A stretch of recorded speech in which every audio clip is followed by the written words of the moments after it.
The governor of Rivers State, Siminalayi Fubara, has declared that he is not afraid of the outcome of the ongoing political crisis in the state. According to the governor, who spoke at the inauguration of a residential quarters for government house staff in Port Harcourt, the state capital, the worst that could happen to him would be leaving office, adding that each time his administration attempted to achieve stability, obstacles would arise, setting the state back to square one. This particular tone of voice from the governor has been the overriding theme of a political conflict which has seen the better of 2 years, despite repeated attempts at mediation from both internal and external interest. Well, the president of the Ijaw Youth Council, Jonathan Lokpobiri, joins us now to explore the implications of the festering political crisis with a view to identifying possible pathways to peace. Thank you so much for joining us on Newsday. Thank you, Awa. So let's start, with your thoughts on the Supreme Court ruling regarding the Rivers State local government election and, of course, withholding allocations from the Federation account. What impact is this likely to have on governors in Rivers State? Well, what I'll be sharing with you today is more of a personal opinion.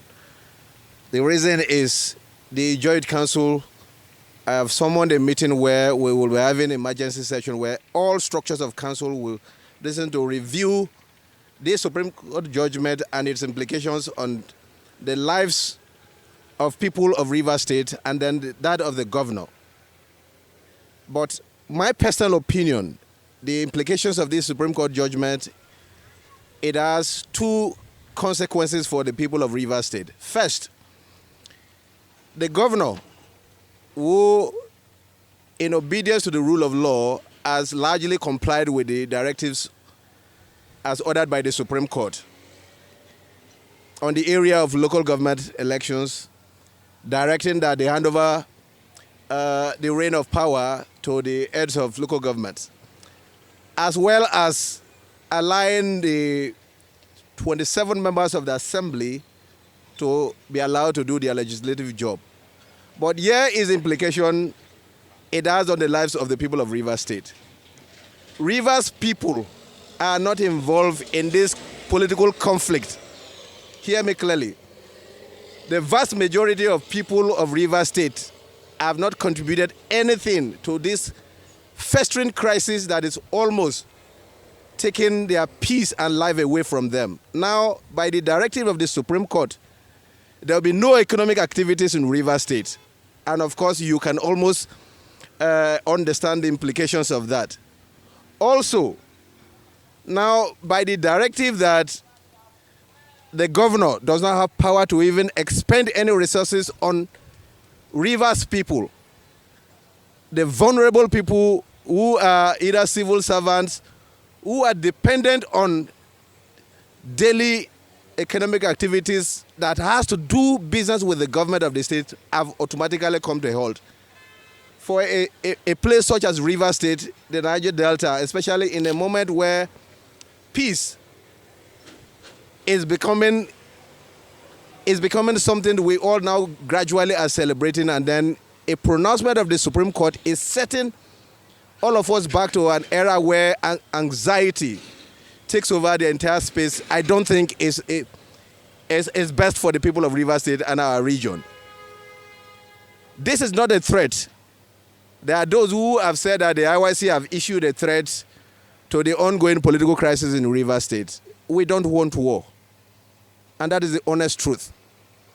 For Ijaw people who have contributed immensely to peace in the Niger Delta, with the ongoing activities, especially within the oil and gas industry, to boost production, of course, because we're not evil people, we would not wish to set our records back by creating chaos in our region. But the implications of certain decisions can actually create an almost impulsive reaction of people. Now, if these actions continue where Rivers people can no longer be paid salary, no economic activities can continue in Rivers State, you can almost understand the reactions of people someday. And that has a negative consequences and impact on the peace that we are enjoying in Rivers State. I'm glad that the governor has largely complied with the Supreme Court judgment, as difficult as it may be. But for now, because we haven't taken a statement, a study of these whole stuff, including the Supreme Court judgment in details, I do not want to say a position of a job people yet, because we are yet to make that formal. And when that becomes necessary, we will do so. But at this moment, I do not believe that we have come to the road of peaceful resolution of the issues that have defined Rivers State within the last couple of 1 year. I also do not agree with the fact that only 3 people in a house of about 30 or 32 persons are now making laws for the entire state. That means we are even shortchanging some of the job people who are representing other constituencies in the state. But the Supreme Court, in its judgment, I felt that I've considered to correct that stuff. But that, I do not think that totally solves the entire problem. I do think that the president cannot look away when Rome is like burning. Rivers State is at the verge of collapse, and it is a wrong way to push Rivers State into this precipice at the moment. I worry. Thank you. Right, and with the situation going on right now, what is the way forward? What message do the IYC have for the political leaders that are involved in this crisis, or any of the individuals who have a hand in this crisis and can move towards peace? What do you have to say to them? What I can appeal to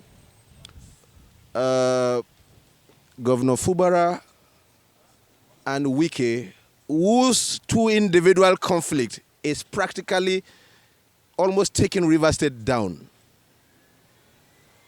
People can say that, oh, it's just a political crisis, it's just a Rivers assembly and a governor. It's not just so. If, just as the president tried to intervene initially, if that intervention were sustained and everybody plays its part, by now we would have at least had a reasonable steps in dousing not just the tension, but the insolvable problem that is existing. Mind you, none of them have had the courage and the honesty to tell the public that this is what they have done that is unforgivable. If Fubara, in my opinion, have done anything wrong against his political godfather, it is a political issue that should still be resolved at the table of settlement. I'm not sure that the issues that have happened in Rivers State is beyond resolution, where if leaders of our nation consider Rivers State, the importance of Rivers State in the affairs of Nigeria today, and sit these people together, at least we will be able to find a common ground. As far as I'm concerned, there's a deliberate negligence on the part of our nation, undermining both security and other implications around this conflict. Yes, the politicians, their interest is the one that they personally gain. But what about the rest of the people in Rivers State? What about the larger Niger Delta society? Rivers State is the Lagos of Niger Delta. And if Rivers State goes into flame because people fail to speak truth, people fail to intervene as at when it is still possible, I do think that we have all contributed to the failure of Nigerian society, especially Rivers State and via Niger Delta, where we have all contributed to the relative peace we are enjoying today. So my appeal to the governor and that of his leader, former Governor Nyesom Wike, is that nothing has gone beyond to the level where people can't even sit to discuss. Only animals start with war. As men and as leaders of a people, we must have the state as the hallmark of our choice of actions as we face this conflict. For us as a job people, we want peace, but in the quest for peace, we want stability, so that Fubara can have the opportunity to do all the programs he has outlined to achieve under his tenure. I don't have a problem if Governor Wike chooses that he would not support Fubara for a second term. But do we have to take Rivers State on the precipice it is going today?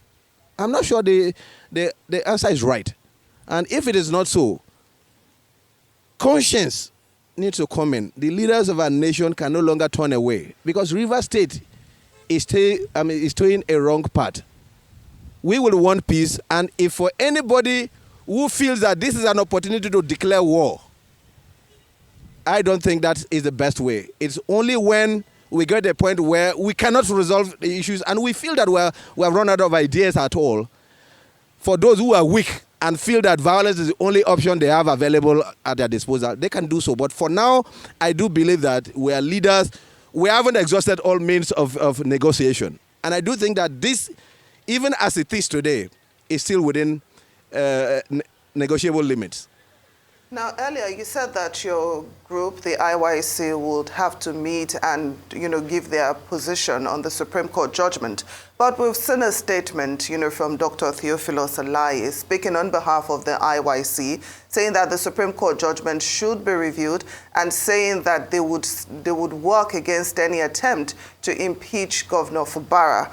I'm wondering if both factions, will be willing to work together regarding this matter and what role civil society organizations and traditional rulers can play in promoting peace and resolving the crisis. Let me tell you, the IYC has never been a one-man show. The IYC has never been a one-man show. Here is somebody who claims that he's president of IYC but never comes to his own place.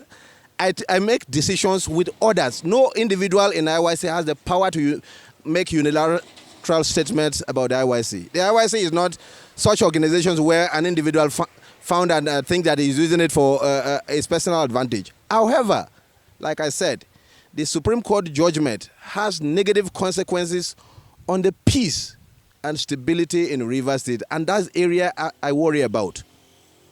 Whether or not Theophilus, I regard him or not, of course, he's an Ejo man. He has his right to claim, especially the media that is made available to him. But the IYC is here to take a position. As far as I'm concerned, I've announced that meeting, and all structures of the Joint Council will gather within this week, and we will take a unifying position that represents all our hopes in this conflict. And I do believe that when we eventually come up with that statement, it will be a decision that is binding on me as president of council. But on the implications of the Supreme Court judgment and the consequences that it has on the lives of the people of Rivers State, including my Ejo people, I worry, and I do think that the Supreme Court, especially on matters that affect regional stability, I think caution needs to be applied because wisdom must prevail even in judgments of the court. Thank you. Very well said, Jonathan Lokpobiri, President of the Ejo Youth Council. Thank you so much for joining us for this very important conversation here today.